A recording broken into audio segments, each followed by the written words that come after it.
बिकडते आपलं होऊ शकते. स्वरा निखच सर्व मुलांच्या हातात होते.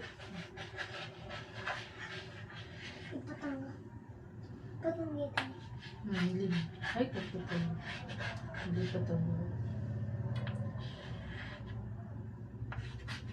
त्याच्या खालचं बघ.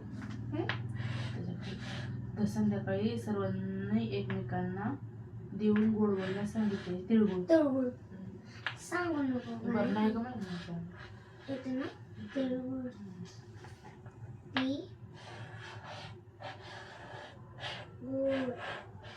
तिळगुळ वाच. हा आपला राष्ट्रीय प्राणी आहे. कोणता आहे आपला राष्ट्रीय प्राणी? पक्षी. पक्षी कोणता आहे? बाळा इथे त्या पक्षीचं काय काढलं तू? काय काढलंस? मच्छर. हा दीदी इथं नाव इथं